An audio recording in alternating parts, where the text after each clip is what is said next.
Hi everybody, welcome back. I know I have taken a long break away from Flosstube, but I'm so glad to be back and have a chance to visit with you.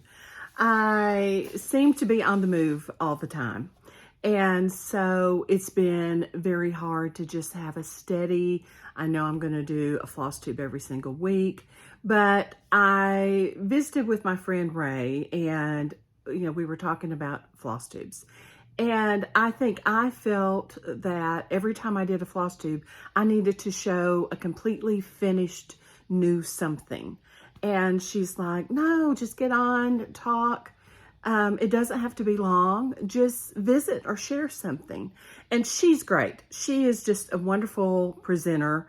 And so I'm taking her advice. She's always got great advice. So I'm going to attempt to be on here every Sunday. So I'm telling you guys, so hopefully I will stick with it. And I'm going to call it Sampler Sunday because I'm not going to focus so much on lots and lots of little finishes. I may have some sometimes, but my focus is going to be on what I love the most and what I'm doing, and that's reproducing samplers. And you guys that have been with me for a while know I love everything there is to do with history. And I'm the one that's a little bit of a history nerd. And so if I go through a museum, yes, I have to read all the little plaquettes at the bottom of the exhibit. And I love learning more about people that came before us and places and events and things that happened. And so I'm going to share that with you. So that's kind of what my new plan for being a little more responsible and doing a few more floss tubes is going to look like. I'm not going to stress about always having a finish. I'm just going to come on here, share my little bit of history nerdiness with you guys and samplers, because that's where my interest lies. So today I want to start off by sharing a sampler I just got in a few weeks ago. And the thing that caught my eye about this particular sampler was the verse. And of course, you know my name for the business is Violets and Verses. Violets after my grandmother, and verses after all the different types of sweet verses that we can usually find on different samplers. And so this particular sampler, I saw a great house or manor on the sampler, and that kind of caught my attention. And then I saw it had a nice large verse, so I wanted to read it. I zoom in, and it is a verse, I say, but actually it's a song. And it's a hymn that I recognize from when I was a little girl going to church. I loved the hymn singing. And so, not that I could do a great job singing, but I loved it. And as soon as I read the verse on this, immediately that song popped into my head and I hummed it all day. And it's kind of funny. I don't know if you guys do that too, but if you've ever heard a song, certain songs just stick with you and you can just hear a few bars hummed or read a few lines, and then that's all you've got going on in your head all day. That's what the sampler does to me. So I'm going to share the verse, and it says, "When I survey the wondrous cross on which the Prince of Glory died, my richest gain I count but loss, and pour contempt on all my pride. Were the whole realm of nature mine, that were a preference far too small, love so amazing, so divine, demands my soul, my life, my all." And so that's the verse that goes across this intersection of this sampler. And the song in our hymn book was "When I Survey the Wondrous Cross." And it kind of caught me off guard because this sampler, let me hold it up where you can see the whole sampler, is an 1805 sampler. And I thought, well, I wonder when that song was written, because I certainly remember it. It's something that we still sing today. And I started doing a little research because, you know, I love to do that. And it said when this song was originally written, it was written by Isaac Watts. And he lived between 1674 and 1748, so a long time ago. He was born in England, And he started out as a child kind of sickly. And even as a young adult, he was not in the best of health. So he decided, even though he was not in the best of health, he still wanted to serve God. And he could do that by writing hymns. So this particular one started out being called Crucifixion to the World by the Cross of Christ. And so he kind of condensed it to When I Survey the Wondrous Cross. It was originally published in 1707. And one of the things that makes this particular verse or hymn interesting is that it was written specifically for congregations to sing.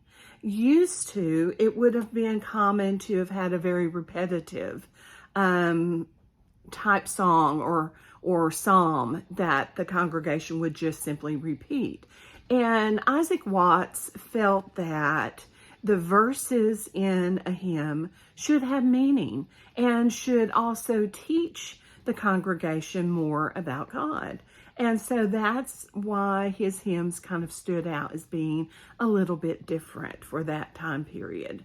This particular hymn, When I Survey the Wondrous Cross, has often been called the greatest hymn ever written in the English language. Now, I'm sure that could be debated. Someone else may think another hymn tops that, and it could. But that's just based on what I've found. That seems to be a common thread, that everybody seems to think that it's one of the greatest hymns ever written. And he said that it was based on Galatians 6:14, which says, "But God forbid that I should boast, save in the cross of our Lord Jesus Christ." And he wanted to pastor, and he decided to be a pastor for a while. But like I said earlier, he really wasn't in the best of health. And so he just used his time to write hymns. And over the course of his life, he wrote 600 hymns. I think that's just amazing. And the interesting thing is that they were specifically written for congregations to both sing and learn from. Now, I want to take just a little bit more time. That's really what caught my attention on this sampler, was this verse. And I'll hold it up again. But I liked the way the rest of it looked. And so I purchased it. And now, after I get a sampler, I like to research. So before this one becomes charted and published, and so you guys can stitch, I want to know more, if I can, about the stitcher. And that's kind of a tricky situation. Sometimes we're given lots and lots of information that helps us when we do research. But sometimes you just kind of have to dig a little bit. And so I thought it might be fun. I've had some people say, well, how do you research her? How do you look it up? How do you know that's the person? So I'm going to kind of walk you through what I've done so far on this particular sampler. I'm not finished because I feel pretty good about what I found so far and kind of weeded through, but I still want to do a bit more. So I'm going to walk you through it. First of all, I just look for the name, and the name of this stitcher is Elizabeth Tooley. It's on the bottom, and there's no middle initial. That helps if there ever is a middle initial, and sometimes there is. It said Elizabeth Tooley ended the sampler 1805. So basically, all I have that helps me get started is her name, first and last name. I don't know if that's her maiden name or if that's her married name, because this particular sampler doesn't say how old she was when she stitched this sampler. A lot of samplers do. They will give you the age of the young stitcher as she stitched the sampler, and that can be very helpful. But this one is a little trickier because it just gives her first and last name and the year that the sampler was completed. I do know that it's an English sampler, so that helps somewhat. I can kind of narrow that down and look simply on records in England. So as I began researching Elizabeth, I just typed in, I use Ancestry, and I also use Family Search. And then sometimes I just use regular old Google and see if anything pops up. Not as often. Family Search and Ancestry are kind of my go-tos. I typed in Elizabeth Tooley 1805 and just to see what would come up. Well, I know that any Elizabeth Tooleys that come up that say they were deceased before 1805, I can strike those out immediately because the sampler was made in 1805. Then I have to stop and think. Well, the verse is a nonconformist congregational verse. So one thing that caught my attention was there was some church records that show 1730 baptism for an Elizabeth Tooley, and it was nonconformist church records. That caught my attention because this verse, being nonconformist, could have been from her family being of that denomination. So I just kind of wrote that down in my hand scratch, and then went on to look. I found an Elizabeth Tooley with that in mind that was born in 1740. And she was born in Norfolk, England. Her father was Philip Tooley and her mother was Elizabeth Copeman. She had 6 siblings.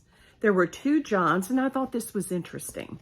The first child to be born was named John. He was born in 1728, but passed away in 1731. So a very young little toddler when he passed away. The second John was born in 1731. So they had another child after this one passed away and lived to 1772. So still a young fella, but he was also named John. After that, the third child that was born was named Philip, Philip. He was born in 1737, and there's not a death date. But I'm assuming that he passed away as a child because in 1738, another child was born who they also named Philip. So I'm thinking that by the first John passing away, they named the second John in honor or memory of their first. Same thing for Philip. The only thing I found interesting, Philip, the second Philip, they spelled his name a little different. Phillip. So I thought that was just kind of an interesting little tidbit. I'll never know why, but I think it was interesting. Maybe they just thought he needs something that's his own, something a little different. We'll name him Philip in honor and memory of our first Philip, but we want him to have his own stamp on the world. So maybe that's why. I don't know. Just fun to guess. Then Elizabeth was born, and that would have been 1740. Then after Elizabeth, the 6th child was born in 1744, and his name was Benjamin. So Elizabeth was the only girl. Now, all of that kind of made sense to me. I thought, wow, that really could be the stitcher that I'm looking for. But as I started thinking about it, she signed her name when the sampler was completed in 1805 as Elizabeth Tooley. This Elizabeth was Tooley when she was born. That was her maiden name. More times than not, it was young girls who actually stitched these samplers. So that made me a little hesitant. Because if it was this Elizabeth who I just shared some information with you about, that would have put her at 65 years old when the sampler was stitched. Now that could have happened. She could have just enjoyed stitching and she could have stitched the sampler when she was 65. I hope I'm still stitching at 65. It's not that far off. And, but thinking about how young girls typically stitch during this time period, that made me a little hesitant. So I kept digging. And I found another Elizabeth who was born in 1794. That would have put her at about 11 years old when this sampler was stitched. That made a whole lot more sense to me. I don't know that that was her, but I'm kind of leaning that direction. That particular Elizabeth had a father named John and a mother named Sarah. which made me curious again. Of course, you guys are going, well, of course it did.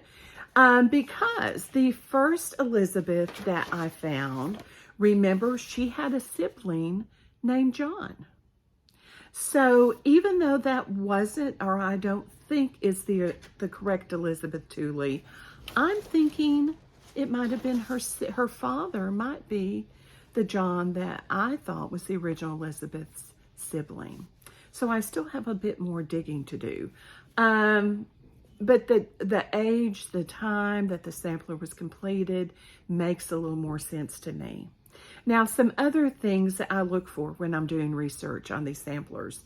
If you just type and you leave it kind of broad, Elizabeth Tooley, you can get lots of different spellings of the last name. There was some that was Tooley. That's not how she spelled her name, so I can mark that off. There was another one that was spelled Tuley. That's not the correct spelling of the Tooley that Elizabeth used. So those are pretty easy eliminations. I can eliminate those very quickly. I also was able to go through, and some of them, the Elizabeth Tooleys that I found, their burial was before 1805. That's easy to eliminate. Or if their birth was within a couple of years of 1805, unless they're just a genius at stitching at 2 years of age. Or if their birth date came after 1805, those were also easy to eliminate. So it's just kind of like playing Jenga or putting a puzzle together. I get a notebook with lots of scrap paper and I just start taking notes and thinking about different things and could it be connected? And will I ever know without a doubt? No. Not unless there is some kind of providence that comes with the sampler. It's a guess, but it's fun. That to me, that's a part of the joy of reproducing these samplers, is thinking, who was the stitcher? What was she like? Where did she live? And so it's just a bit like a big jigsaw puzzle. And I'm still putting the pieces together on Elizabeth. But I hope you enjoyed just learning a little bit about the process that I do when I research some of these samplers. Now I'm going to show you some of the different pieces in this sampler and talk about them a little bit. It has a beautiful little berry border, which is very common. At the top, we have the alphabet. It's got a dividing band between. It's just straight cross stitch for the first row. And then we have some eyelets here on this second. I love to stitch Algerian eyelets. One thing that points to it being English is this little crown right over here. Lots of times you'll see those motifs on English samplers. I love this little floral border. I could see putting that on a little mini drum or pin keep of some sort. We have the verse. We also have a few more crowns and birds in the center. A couple little ships I thought were interesting surrounding that centerpiece. And then we have this large kind of manor home in the middle that's brick, and it has this unique bird on top. I'm hoping, I want to do a bit more research on manor homes in England and see if I can find, was this just something she made up? Or is there actually a home that resembles this in England? Another interesting thing that I found with this particular sampler, see if I can hold it where you can see it a little better. If I'm looking at the house, if you'll notice, it comes out some walkways, a very manicured yard it looks like. And at first, until I got the sampler actually in my hands, I just assumed this color right here, kind of where I'm pointing, was a stain or a fade or something. But when I got it, that's actually kind of a blue-green color that's been stitched. And so that makes me think that there must have been a pond or fountain area or something there in front of that home. So I'm hoping that will provide a clue as I start looking at pictures of manor homes. Perhaps that little bit of blue is going to give me a clue as to the home, as well as that bird on top. Of course, from 1805 to now, that bird could long be gone. The whole house could be gone, but it's well worth a look and just trying to see what I can find. Then if I look across the bottom, there's some trees, some flowers, just pretty common little motifs for this type of sampler. And then she has done her name and the date the sampler was completed at the bottom. So I'm excited. I haven't begun charting this. I have some other samplers that I'll be releasing this summer that I've been working on. And this one is in the pile to reproduce, just not quite yet. I am super excited. Bristol weekend, Bristol 3 is coming up at the Attic in June. And my Bristol Martha War Boys will be being released during that Bristol weekend. So if you're going to Bristol 3 at the Attic, be sure and say hi. And I'm anxious to show everybody Martha. She was definitely a work of love. And I'm just anxious to get her out there. So thank you guys for being so patient and hanging in there. And I'm going to plan on seeing you next Sunday. I already have a sampler picked out that I want to share with you. And it's an American sampler with some Arkansas roots. And that was real exciting to me. So I'll share that with you next week. And until then, oh, before I go, see, it's been so long, I nearly forgot. I did have several giveaways on my last Flosstube. And I know you guys have probably completely forgotten because it's been so long. I'm going to show you the giveaways that I had. And I will tell you who the winners were. I'll also have those listed below. So if you were one of the winners, please send me a message. My email is also listed below, and I'll get your prize out to you this next week. I have a little fat quarter, and that goes to Arleen Curry. And I'm sorry if I mispronounce anybody's name. I have some of the Stitcher's hand lotion, which I love, and that goes to Susan Salazar. The cute little pair of yellow embroidery scissors. Those go to Dee Ritacco. I have a tomato Needleminder. We can't have too many sewing tomatoes. That goes to Debra Butler. A little sewing tomato tool bag. That goes to Kit Marr. And the last giveaway I had from my previous Flosstube was this little honeybee board, and that goes to Rhonda Wise. So if you guys that won, congratulations. Please email me your mailing information and I'll get your prize out to you. This week, since I'm talking about samplers, I'm going to try and make my giveaway be something that I think you could do with a sampler or related to samplers in some way. I had this little board, and I got a couple of them. I think this would be great to mount a small marking sampler on. Just, you could paint it, stain it, age it, wax it, mount your little marking sampler, and it would be cute to hang in your utility room or your laundry room. So this will be the giveaway for this week. So just make a comment below. I love going in and reading your comments. Be sure and subscribe, hit the bell so you're notified when I post another video. And I'll look forward to seeing all of you next Sunday for Sampler Sunday. In the meantime, have a fantastic week. Get some stitching in. Talk to you guys later. Bye.